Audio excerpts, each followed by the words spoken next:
Ladies and gentlemen, boys and girls, children of all ages, yelling from the couch, proudly brings to you its tag team champions of the college football league, Chatterton, Brent Humphries. We're here, guys. Playoff time is here for the college football. Right now, we have a game getting ready to kick off that we've got on our list for pickings. Gordon, it is the Myrtle Beach Bowl, Kennesaw State, Western Michigan. We'll pick it here in just a second. But man, how you doing? You feeling like the playoffs coming up? It's an exciting time of year. There is football galore all over the place. Christmas is coming up. This is a great time of the year, right, Gordon? Yeah, it is. I like Saturday's going to be a good day. Got a lot of good college football. My pro team plays later on that night, and I've got 2 TVs in my bedroom, so I'll be watching them both at the same time. So no, I won't miss it. I still get to watch them both, but of course one's going to be on silent, one's still going to have the volume up. But I'll probably watch the college one in silent and watch my team on, unless it gets bad, and then I'll mute one and turn the other one, sound on the other one. Kind of how it goes. But I am excited about this college football slate. I think they actually got it. They didn't overload one team with a lot of like a rough road like they did last year, because out of all of it, I think Ohio State did have the roughest road to get to the college football playoff of who they had to play. But it's going to be awesome. I'm going to fully enjoy having a weekend off and watching this football this weekend. Yeah, absolutely. It's great. And you said your pro team plays Saturday night. They play the Bears in a pivotal matchup in the NFC North and for playoff implications. Big time. Big game on Saturday for that. And then we've got big games all around starting tonight in the college football playoff. We're right now, Gordon, as I mentioned at the top there, we're at the Myrtle Beach Bowl. So we're going to go ahead and pick it. It just kicked off. Myrtle Beach Bowl. The Kennesaw State Owls facing the Western Michigan Broncos. Western Michigan's a 3.5-point favorite. Gordon, what do we think here? I went against Western team up north once. I couldn't. Oh boy! And I lost. So I'm actually thinking give me Kennesaw State. Technically the Road Dogs. They're not necessarily. They're both visitors, but Myrtle Beach. So Western Michigan just scored a touchdown on their first possession of the game just now. First snap. It's 6-0 Broncos right now. Oh. So I think in that case right there, I think Kennesaw State will make a comeback. I think they'll come back and win this game, Gordon. I'm going to roll with you. They look good in one play. Western Michigan may destroy them, but they're at Myrtle Beach. I mean, I'm sure it's probably too cold to go on the beach right now this time of year, I would say. But, yeah, whatever. Let's go Kennesaw State. Let's go Owls. We'll come back right now. And they need to. Yeah, they need to. So last week, we had a few bowl games that happened. Washington destroys Boise State. I had Boise. You had Washington. Yeah. Jacksonville State. 17-13 winners over Troy. I had Jacksonville State in that one. Yeah. Old Dominion, South Florida. And we was kind of off on that one. We both picked South Florida. And I don't think they started anybody because their coach is leaving to go to Auburn. Hartline's still not with them down there right now. So that's, understandable why they lost that one. It's not the same team that was playing in the regular season. No. Then the Delaware Blue Hens defeat the Louisiana Raging Cajuns. I think I went Blue Hens on this one. I think I went Raging Cajuns. So yeah, I didn't do two. I think I went 3-3. And then Missouri State, Arkansas State. Arkansas State wins the illustrious Xbox Bowl. And then also we had the Army-Navy game last week, which was a great football game between the two military schools. Defensive game, which I love. Yes. I love good defensive games. Good defensive games. I mean, you know that these guys probably aren't playing in the NFL. You know they've got a bigger purpose to serve the country. And for them to go out there and play football, they've got the stage set for themselves, and for them to put on a great game every year. I love the Army-Navy game. I think it's great. I like like I said, good defensive games. And when you know each other's game plan, it's a really fun game to watch. Yeah, and that's like you're probably not getting playoff implications. Although, I mean, occasionally one of them may sneak in, get a playoff berth, but most times they're just playing for pride out there. It's a rivalry between, two teams that are going to be on the same team, overall afterwards. But, it's just I'd love to go to an Army-Navy game at some point in time. You know what I mean? Just to be there in that atmosphere. Oh, yeah. That'd be great. They're normally played at West Point, aren't they? Or no? Baltimore and Philadelphia, I believe, are the two that they do. They don't play them at their home sites. But yeah, it'd be awesome to go see. I would love if they did play at West Point and Annapolis. I think that would be great. Just to do it like once every few years. You know what I mean? Yeah. So, a little bit of news last week. After that, the Heisman Trophy presentation. Fernando Mendoza from Indiana wins the Heisman Trophy. Gordon, I think me and you both made our thoughts last week clear who we thought should have won the Heisman Trophy.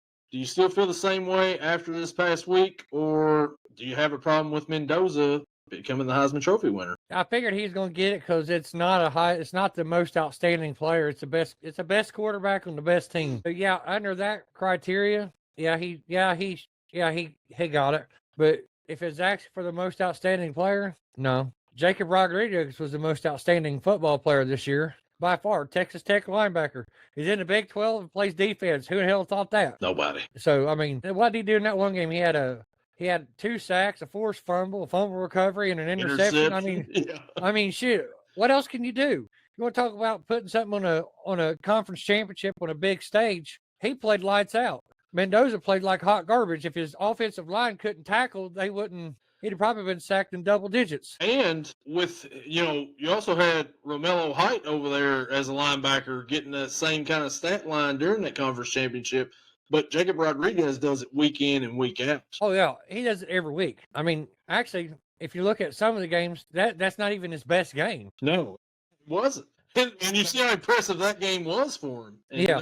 That's not even his best. Yeah, that wasn't his best game. His best game, I think, came the first time they faced BYU. Well, it was one of his best games anyway. He loves playing BYU, obviously. But yeah, so, I thought that Pavia probably should have won it, if they were going that way. But they give it to Mendoza.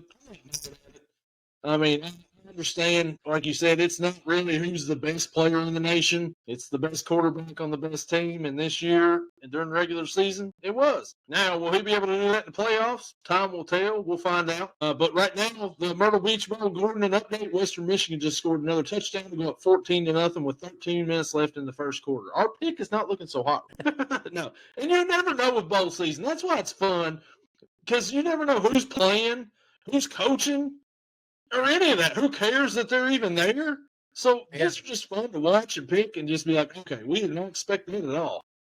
Gamble on any of these picks, no, for sure. On the CFP is a little bit more. Yeah, CFP. We know they're all going to be there. Yeah, but these big games, it's like it's all for fun, and it's what it is. It's fun.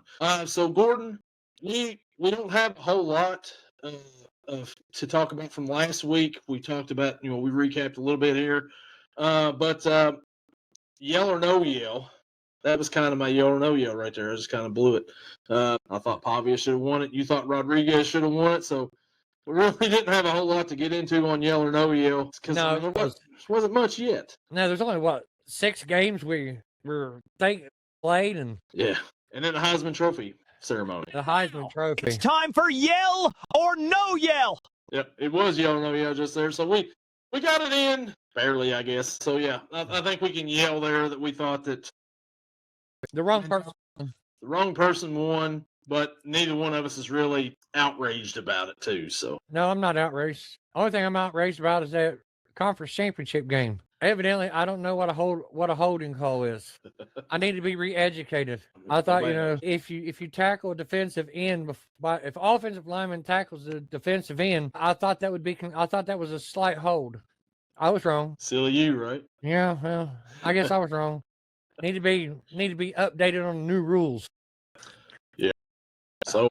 Yeah, like I said, man, told you before, didn't really have one because there wasn't a whole lot going on last week. There wasn't a whole lot to get outraged or frustrated about. So that was our little yell nose yell. So our other segment that we've had on here is we highlight a player that's kind of undervalued that we would kind of like our professional teams to go out and draft. Well, this week, Gordon, we're going to go with maybe a player that you all may know that we would like for our teams to draft. Gordon, I'll let you go ahead and go first. Who is your player this week? My player this week, and I've spotlighted him before. He's the right tackle for the University of Georgia, and I can't remember his name right now, but we talked about him before. I most definitely want my team to draft him. And I don't care if it's with their second round pick, because they ain't got a first this year or next year or the year after. because of the Micah Parsons ACL tear trade. Sorry, I had to. Anyway, he didn't have one then, but he's got one now. Got one now. But we gotta. I'd like for them to take their entire draft and draft offensive linemen going all the way down, because our offensive line absolutely sucks ass. I mean, our best offensive lineman was injured already, and then we may have lost our best one that's been playing. May lose him for a few weeks too. Elton Jenkins already out, and now Zach Tom's injured, so 2 tackles going, and Elton Jenkins plays center too. So that's not a good position to have lost left or center. Not ideal at this time of the year either. No. So that's mine. I want my team to draft all offensive linemen. Don't worry about defense. We got defense, somewhat. If we can give Jordan Love some time. But other than that, offensive line, I want all offensive linemen drafted. That's it. That's all. But they'll probably take a long snapper and a punter and a kicker and from the Pac-12. It's what they used to like to do all the time. They did it before. Yeah, I did it for several years. Like, hey, let's draft a wide receiver. No, let's not do that. Let's draft a defensive tackle from UCLA. And a defensive end from UCLA. And a defensive end from USC. They were Pac-12 crazy then. And then they bypassed TJ Watt to draft Kevin King in the second round. We see how that worked out. Work out too well. Not well at all. So my player that I'm going to spotlight here for me, I want my team to draft, and they've got a good shot at drafting this guy now because they keep rising in the draft charts because, well, it's been a disaster in Cincinnati. I may have let some things fly on the Pro Football Podcast. You may have checked that one out too. Kind of ranted a little bit about the Bengals and what they should do. And it was funny too. The whole show was funny. The whole show was funny too. I won't go off on that one here, but the player I want to spotlight here is a well-known player in college football. Gordon, you know this guy really well, and that is Mr. Caleb Downs. Come on down to Cincinnati. We can use him on defense for sure. This guy knows how to tackle. That's some of the things, play defensive back, play safety, play a little bit of linebacker too. He kind of reminds you of Troy Polamalu when he plays. He's all over the place. Yes, I would love for the Bengals to have that on defense. They need a player that can wrap up and is sound and will go out and flatten somebody out. You probably wouldn't mind them drafting the linebacker from Ohio State either, number 8. No. Is that the one that we've talked about already on here before? The one you brought up. Arnell Reese. Yes. I would definitely like him, but I brought him up. But this is one that I'm like, I don't know if he's going to be on the Bengals draft. He may though. I mean, the Bengals still got a chance to go up the charts a little bit more. Mac Taylor. Yeah. My pick helped you out because I picked Tennessee to win. So if they win another game, that moves them down and get a chance for another team to go up above them. Yeah. So, it would be like very Zach Taylor-like if he goes out and they win the next 3 games when it doesn't matter and all you do is hurt your draft status. Anyways, enough about that. But yeah, Caleb Downs, I would love to see in a Cincinnati Bengals uniform because right now they're drafting 9th, 10th. He could probably be there at that point in time. Arnell Reese won't be there at that point in time, I got a feeling. But I'll take either one of those guys for sure on defense. Absolutely. If I knew my team would draft him, not next season because, well, not the next 2 seasons, so never mind because they'll have a first-round pick. They never get him. So who's that? Jeremiah Smith. But they'll never get him. You won't draft that high. No, next 2 years we don't have first-round draft picks. If you did, you wouldn't draft that high. It would have to be a horrible season for the Packers to be drafting that high to get him. I would take it if we could get him. Just tank for 1 year just to get Jeremiah Smith. Hey, the Dolphins tanked for Tua one time, and the Bengals played for the number 1 pick against the Dolphins in 2019. Both of them were having really bad years. It was a tank for Tua. Everybody was thinking Tua. The Bengals were down 14, maybe 16. I think they were down 16. They score a touchdown, go for 2, get an onside, score another touchdown, go for 2 with Andy Dalton to tie the game. They go to overtime. Miami comes out, they win the game. And as they win the game, that means the Bengals end up getting the number 1 overall pick. This is like week 16, like what we're going to have right here. The Bengals get the number 1 overall pick. Joe Burrow goes on a run at LSU to win that national championship with all those wide receivers. And the Bengals decide, we'll go with Joe Burrow instead of Penei Sewell or Tagovailoa. And, I would say it's turned out well for the Bengals, but, quarterback-wise, it turned out great. Just protection-wise, it sucked. Coaching has sucked. But that's a fun little flashback. You've got two teams here who are fighting over the number one pick. Tua is now benched in Miami. They're moving on from him.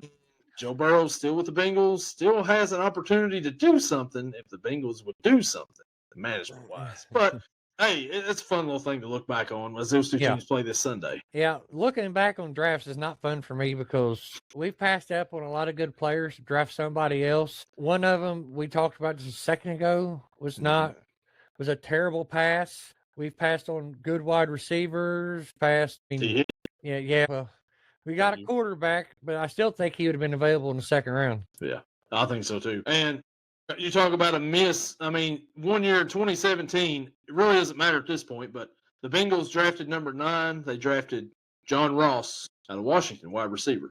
The number 10th pick in that draft was the Kansas City Chiefs, and they drafted Patrick Mahomes. So, I mean, it's crazy to see what, how things could have been with one, change, one small change. Like John Ross, has he played in the league in the last 3 years? I don't think so. I think it's been longer than that. It probably has. I think his last year with the Bengals. He did go to the Giants for a little bit, didn't he?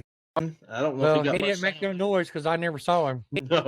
No, fastest 40 time in the draft or in the draft combine. But yeah, it's fun to look back sometimes and see. Be like, okay, you could have had this player, but you drafted this player, and this player is going to be a Hall of Famer, and this guy's a bust, barely made the practice squad. Yeah, we had our fair share of busts in the first round. So the college football playoff starts tonight, and the rankings are Indiana 1, Ohio State, Georgia, Texas Tech, Oregon, Ole Miss, Texas A&M, Oklahoma, Alabama, Miami, Tulane, and James Madison. So that's your little refresher of the top 12. Of course, the first 4 teams are on a bye. They're off for the playoffs. They're kind of watching to see who they're going to get next week. Indiana plays the winner of Oklahoma, Alabama. Ohio State gets the winner of A&M, Miami. Georgia gets the winner of Ole Miss and Tulane. And Texas Tech gets the Oregon James Madison winner. Should be interesting to see. And we will go ahead now. We'll get into our picks. And before we get to our college football playoff pick, Gordon, we have another bowl game this afternoon to pick. And that would be the Union Home Mortgage Gasparilla Bowl between the Memphis Tigers and the NC State Wolfpack. NC State is a 4.5-point favorite here. Gordon, what do you think about the Union Home Mortgage Gasparilla Bowl? I think it's a very long name. It's very long. They should have. It should be Union Home Mortgage Gasparilla Sarsaparilla Bowl. I mean, just add an extra word in there. Why not? Yeah. On this one, I got to admit, I don't watch neither one of these teams very closely, but I do know NC State can play defense sometimes when they feel like it. But give me NC State because I don't think they do have a decent defensive line at times, but I don't think Memphis can control them that much. So give me NC State and the cover. Yeah, this here, like you said, I really don't know a whole lot about either one of these teams. I watched Memphis a few times because they were flirting with the playoff and the group of 5 spot and all that. NC State beat, I think they beat like Georgia Tech, didn't they? Like kind of beat them down when they were undefeated. Oh, yeah, they beat them bad. Yeah. So with that, I think I'm going to go with you here. Give me NC State win and give me NC State to win by about 10. I think they win by about double digits here. I think there's going to be a little bit too much for old Memphis there. There's our first bowl game pick out of the way, the Union Home Mortgage Gasparilla Bowl. They'll be talking about this one for minutes after the game. All right. So the next matchup we've got, and let's get to it here, Gordon. This is what everybody's been waiting for. The college football playoff first round begins tonight between the number 9 Alabama Crimson Tide and the number 8 Oklahoma Sooners. Oklahoma is a 1.5-point favorite against Alabama. These two teams met in the regular season. Oklahoma got the win. Gordon, who are you going with here? What do you like? I like Oklahoma's defense, especially against Alabama, because Kalen DeBoer does not do well against Oklahoma, and Oklahoma's been Alabama's nemesis for a while. Eventually, you got to get the monkey off your back. So I'm going to take the team that I don't know why I'm taking them, and that's Alabama. You haven't proven nothing to me against Oklahoma yet. I mean, the past few years. Give me Alabama, and they're the road dogs. The other road dog is really disappointing me. They're down 21-0. And the Myrtle Beach Bowl update, Western Michigan 21, Kennesaw nothing. Oh, wow. Yeah, in the first quarter. I think we may have messed up on that one. Anyways, it's all good. So Alabama, you're 9-3. You sneak into the playoffs at number 9. You followed Oklahoma earlier in the season. Oklahoma's defense really good. Brent Venables has turned that team around. We thought last year he was going to get fired. Oklahoma's expecting a lot. They come into the SEC, and they're thinking, well, this guy ain't got it. And then he comes in, he brings that defense. I mean, he's a defensive guy. And that defense is great. They stopped Alabama the last time. This time, Alabama is going to want to get revenge. But the thing is, like Ryan Williams, remember he was a 17-year-old last year, freshman. I haven't heard a whole lot about Ryan Williams this year. He's dropped off big time. It was him and Jeremiah Smith last year that we talked about as the two big freshman wide receivers. Jeremiah Smith has still, played really well this year. Ryan Williams, pretty much irrelevant. I mean, we heard a whole lot of Ryan Williams this season, Gordon. I really forget he's even out there sometimes. I forgot what his name was there for a while because I hadn't been hearing him hear his name. Yeah. I heard the other day saying, where is he? And I was like, well, yeah, that's his damn name. Yeah, where has he been? Yeah. So this game right here, I think, could be a good matchup, but I think the Oklahoma Sooners go in and they take down Alabama. They beat Alabama, and then Alabama will be looking for a new coach after this game. Not because they fire Kalen DeBoer, because Kalen DeBoer is going up north to that team up north, Gordon. He's going to be a part of your rivalry. He's going to leave the University of Alabama to go up to Michigan to take that job after this game is over. He's already wanting to go and be gone. Alabama fans are probably wanting him gone. They'll definitely want him gone after this. I think that the time to get rolled in this, when Oklahoma wins, Oklahoma covers, and Kalen DeBoer tucks tail and goes to the Big Ten in a move that you will probably like because Ryan Day will own Kalen DeBoer. Give me the Sooners. Yeah. So he wants to leave a team with high expectations to a team that has more expectations. Not only does he want them to have a winning season, but he wants them to beat one in particular team every year. Wants a Big Ten title every year. You go from Alabama, their rivals Auburn. Auburn can get up and get Alabama every once in a while. Auburn's not on the same level as an Ohio State. You are the Auburn in that rivalry if you go to Michigan. You're Alabama now. Alabama is the Ohio State of that rivalry. You're going to that other one. You're the Auburn of that rivalry there. I don't think that's what you want, but I think that's what he's going to do because they're going to be in these playoffs after the night. I don't think it's a smart move for him, but I don't think it is either. But I don't think Alabama fans are going to be jumping to save him either. But and at this point, if you get, Kalen DeBoer goes to Michigan, who does that leave Alabama to go get? Everybody else has already found a home at this point in time. If one of the biggest jobs comes open in almost January, be kind of difficult.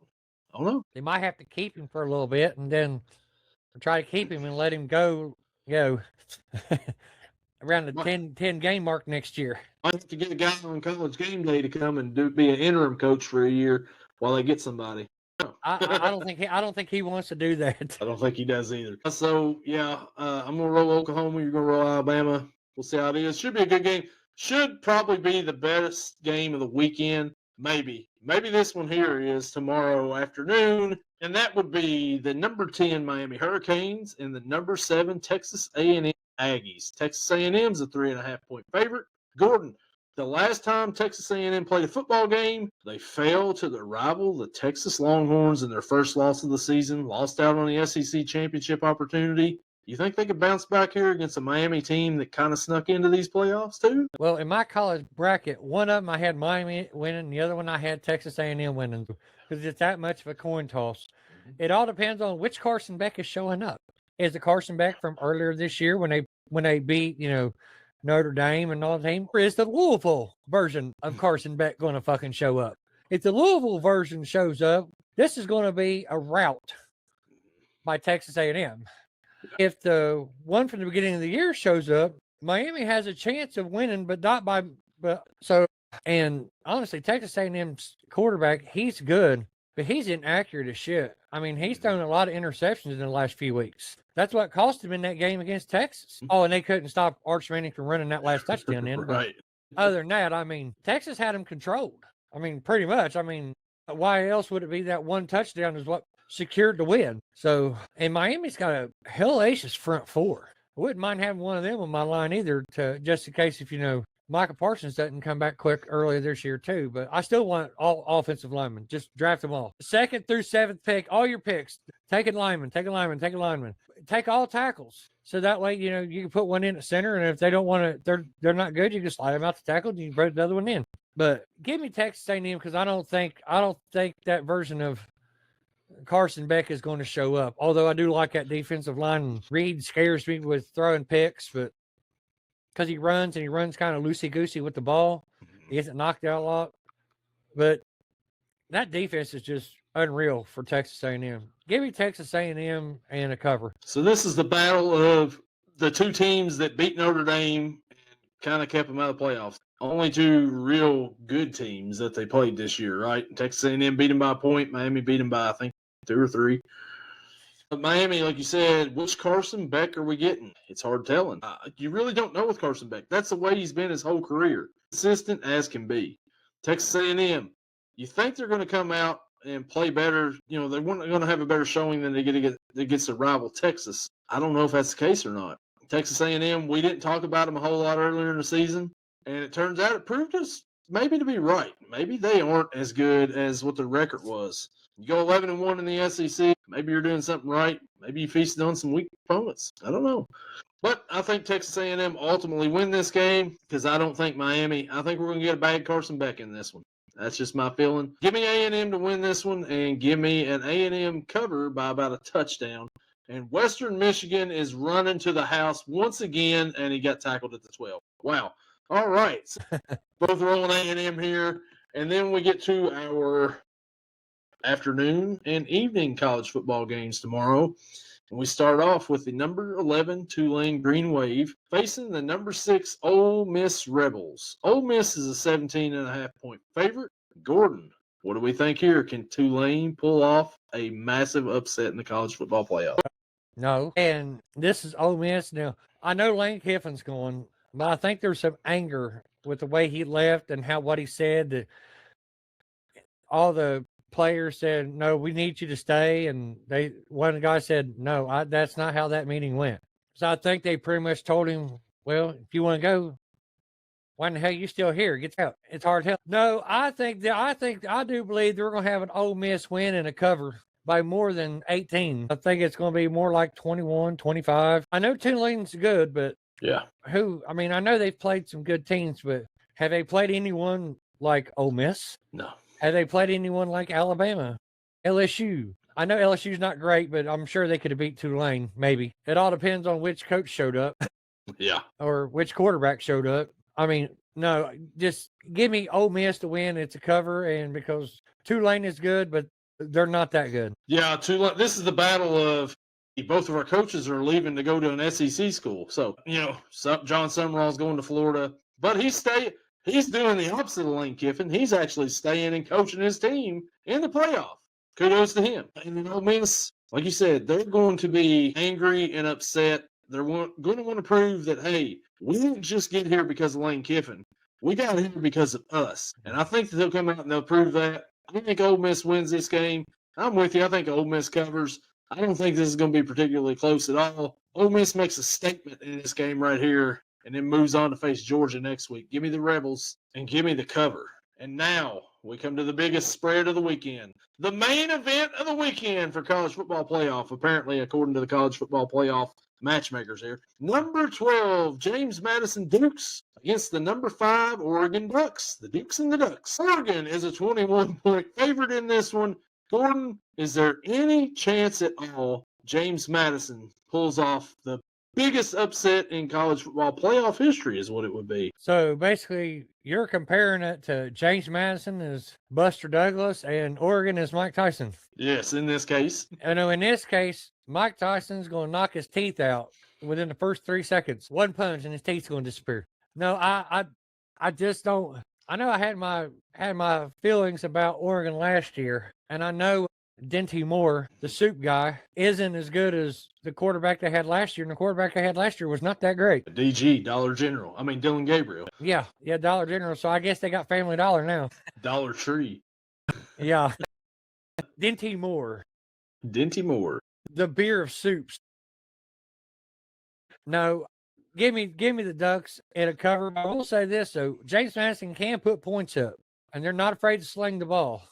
I mean, what have they got to lose? They're 21-point underdogs in this game. What have they got to lose? They know they can't out-muscle them on the line or nothing, so they're going to be airing the ball out. So I would say Oregon covered, but it wouldn't surprise me to take the over, whatever the over is. I'm not sure what the over is. I didn't check that one, but I'm with you here, man. I think that take the over in this game. I think it's going to be high scoring. James Madison can put up some points. Their coach is heading off to UCLA. I believe he's staying and coaching too. Oregon's offensive coordinator is heading to Kentucky whenever he's done. I would kind of like to see an upset, but Oregon maybe score like 56 or something like that, but lose. That would be cool. But I don't think it's going to happen. I think Oregon wins. I'll give it a push. I think Oregon wins by 21. And if you like offense, I think you'll like this game right here. I think a lot of points are going to be scored. It's going to be, scoreboard's going to light up in this one. And maybe that's why they're saving it for last of the week. That's what I was getting ready to say. Yeah, a lot of points scored, and people love points. So yeah, give me the I Ducks. like good defensive games. I like good defensive games too, unless I've got player props and I'm like, okay, I need all the offense that I can get right now. That'd be great. So that is our college football picks for the week. But Gordon, we're not done yet. We've got 5 more bowl games we're going to pick here for the next week. And let's go ahead and let's get started. The next one we've got on the list, and that would be the famous Idaho Potato Bowl. And that features the Washington State Cougars, I almost said the Huskies. Nope, the Cougars and the Utah State Aggies. Utah State's a 1.5-point favorite. Gordon, playing on the blue field. What do you think here? Well, then, Putah would not be allowed to wear any blue.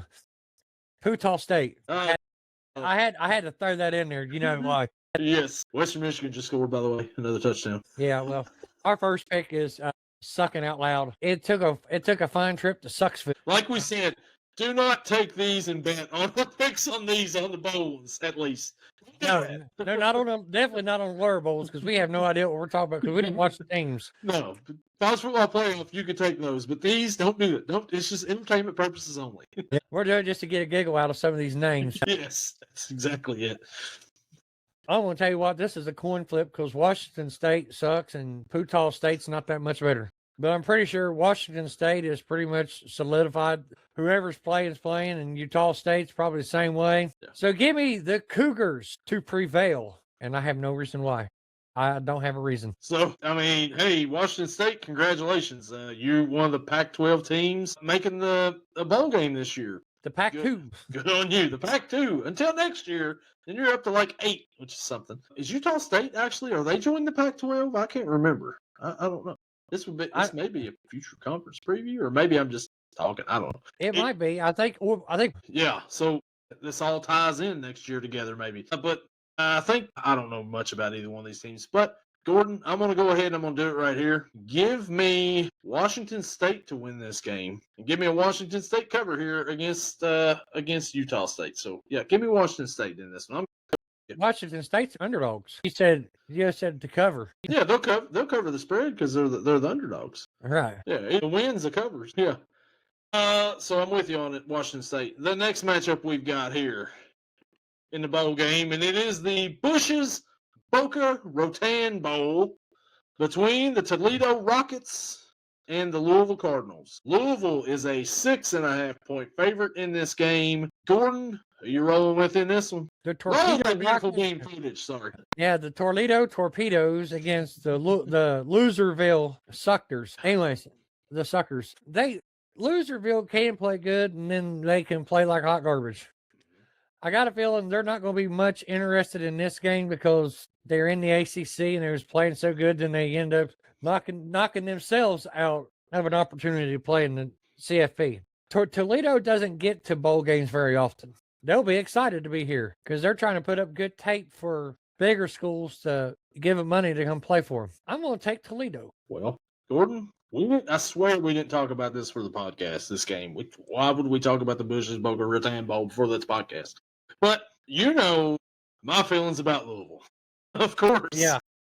It's, hey, it's L's down over here. And then also, like, before the season started, Kentucky played Toledo their first game of the year. We brought on the podcast Dan Rocket Man Savage from the Midnight Blue and Gold Launchpad podcast. And, hey, he was great. And so in that case, give me the Rockets to win this game, Gordon, against, L's, however you do it. L's down. Yeah, I can't do that. There it is.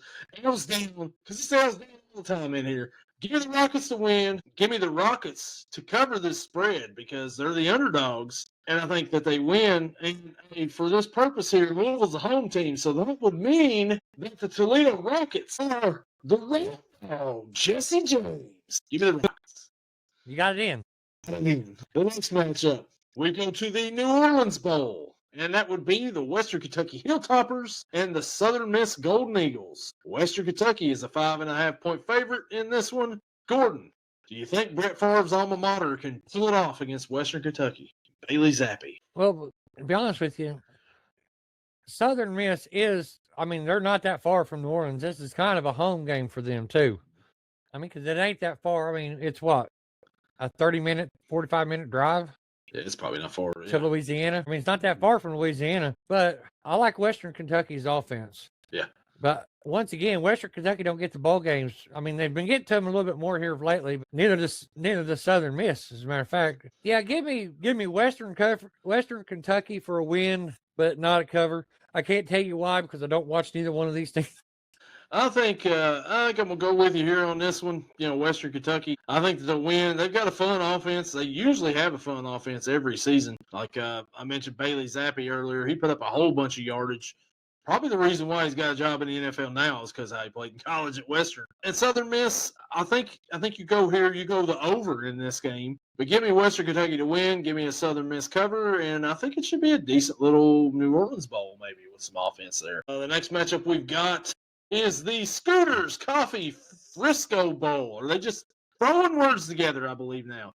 UNLV, the Running Rebels, face the Ohio Bobcats. UNLV is a 6.5-point favorite here. Gordon, what do you think? Well, even though it is Ohio, it's not Ohio State, so it's just the Ohio Bobcats. Yeah. So we're going to have the Scooters Coffee Frisco Chicken Salad Bowl. Might as well just throw them in there because Frisco Chicken Salad is an actual dinner. I wouldn't eat it because it's a salad. I think the UNLV Running Rebels are going to run all over this place. Yeah. I'm not really hyped on Ohio. A couple times this year I watched them, and they look like hot garbage against teams that they shouldn't have looked like hot garbage against, at least the last few years. So give me the Running Rebels to run all over them. So what I know about these two teams right here, UNLV is coached by Dan Mullen. They had that quarterback last year. Dan Mullen wasn't the coach, but they had that quarterback last year that opted out after 3 games because he wasn't getting paid enough. And then they brought in another quarterback after that played better than that guy. And that guy, I don't think he's playing anywhere now because they're like, you want to quit halfway through the season? Whatever, go for it. We'll replace you with somebody else to show that it wasn't you to begin with. Anyways, that's all I know about UNLV. Ohio, they got a quarterback, Parker Navarro. I know that guy. I've heard his name before because he was a really good MAC quarterback last few years. Not the same this year from what I've heard. They played Ohio State earlier in a game that was kind of close after like the first quarter, I think. And then it wasn't after half. First half, yeah. 13-9 or something like that. Yeah, 13 or 14-9. It was close. So UNLV, I think they've got the better coach. Would be my guess, because Dan Mullen's probably going to get a bigger job. Maybe he gets that Alabama job when DeBoer goes. I don't know. We'll see. But give me UNLV to win, and give me UNLV to cover that 6.5-point spread. And now that'll take us to our last bowl game pick of the week, and that is the Sheraton Hawaii Bowl. The California Golden Bears face the Hawaii Rainbow Warriors. Rainbow Warriors? Yeah, that sounds right. Yeah, I think. Yeah, Hawaii Rainbow Warriors. Cal is a 1.5-point favorite on the road on Christmas Eve. Gordon, what are you thinking here? This is in Hawaii. And so basically you're playing in Hawaii Stadium. They don't have enough stadium there. So this is a Hawaii home game by far. Of course, there's probably a few California fans there because it is a tourist destination. It is a good vacation destination. I've never been there myself, but give me the home dogs, Billy Gunn. And honestly, it is the home dogs. Even if they was considered the away team, they're the home team. I give me Hawaii. California's good. Proved me right a couple times throughout the year. Nice. Give me Hawaii to win. Gordon, I think I'm with you all the way on this. California went 7-5 this year, was decent as an ACC team. I mean, they had some wins there. They were competitive in a lot of their games. They beat who was it? They beat SMU when SMU could have clinched the ACC, playoff or ACC championship. So, and this game is in Hawaii. California had a really good year, but they fired their coach. Like, guys went 7-5 with this guy, and you fire him. You're going in the right direction, and you fired him. Was there something else going on here? Was there Sharon Moore situation or something we don't know about yet? I don't know. They got ahead of time? Yeah. But I think I'm going to roll with Hawaii here because of that fact. They fired their coach. This game's in Hawaii. Home game for Hawaii. Give me the Rainbow Warriors in this one. And, of course they cover because they're the dogs. The home dogs. Billy Gunn. And there we go. That is our picks for the week. That game's on Christmas Eve. We will record another one for Christmas Eve, so that one won't be done yet to see if we've got it right or not. If we did, whatever, because hey, whatever. Yeah. So that's our picks for the week. Gordon, you have anything else you would like to add on to the end of this podcast here before we get out of here and enjoy this weekend full of football? Well, one thing I would like to say is I'd like to reiterate that I want my Green Bay Packers to draft all offensive linemen in the draft this year. We don't need any more wide receivers. We got wideouts. We got a quarterback. We got a good defense. They're all locked in a little bit. Draft all offensive linemen because – oh, wait a minute. No, let me scratch that. Let's throw a cornerback in there somewhere because 2 is not going to cut it. And I don't consider you can't count Nate Hobbs because I think I've only seen him twice this year so far. I think he's out injured every year. So you jumped at Jair Alexander to sign another Jair Alexander that's just not nearly as talented when he does play. Hey, sign one. If that one guy from your team is out there with Micah Parsons, I'd like to have him. DQ Hardaway or JQ Hardaway? JQ Hardaway, yeah. He's very aggressive, and if Micah Parsons is out there chasing him down, and plus he's tall enough to cover the big receivers, which is where we tendently have the issues. Yeah. Yeah, I like the way that would look. So with your college team here, if I was to ask you, which team would you rather see next week, Miami or Texas A&M? Who would be a better matchup for Ohio State? Or does it even matter? Really doesn't matter. But if I had to pick, I mean, for entertainment purposes, well, for everybody else, it would be Texas A&M. For my entertainment purposes, it would be Miami. Yeah. Because Carson Beck has them tendencies to turn into Loserville yes. Carson Beck. Often than not. And that would be more entertaining for me. Absolutely. Yeah, I was just curious because I figured it really doesn't matter because Ohio State's a better team. They should win against either one of those teams. But I was just curious which one you would think, because I would be like, yeah, Miami would probably be the less difficult of the two teams. I don't know. Marcel Reed can get rattled if he gets pressured from both sides, which we can do. Yeah. Alvaro Reese coming from one side and Steph's younger brother coming from the other side. Yeah. And of course, we got a lot of meat in the middle. So meat in the middle. I mean, we got 300-pound horses that run, on the line there. That's kind of hard to run through when you're 200 pounds. Yeah, it is. I know what that sounded like, and it was kind of intended that way. So, well, that'll do it for us here on this episode. Thanks for checking us out. Thanks for getting us up to 2,400 subscribers on YouTube. I mean, it's insane. If you disagree, your podcast is doing well. Yeah, if you disagree with what we said on here, let us know. We'll chat back with you. We love the banter that goes back and forth here. If we've pissed you off, hey, whatever. It's all good and fun, right? Whatever. But we'll catch you on next week. The last show we'll have before Christmas, and we'll be down to the final 8, Gordon. Oh yeah. And if you got Apple, rate 5 stars and leave a review. QR code's right there. Scan it. And it'll send you right to the page. Scan it. And like you said, leave us a review. And we'll catch you all in the next one.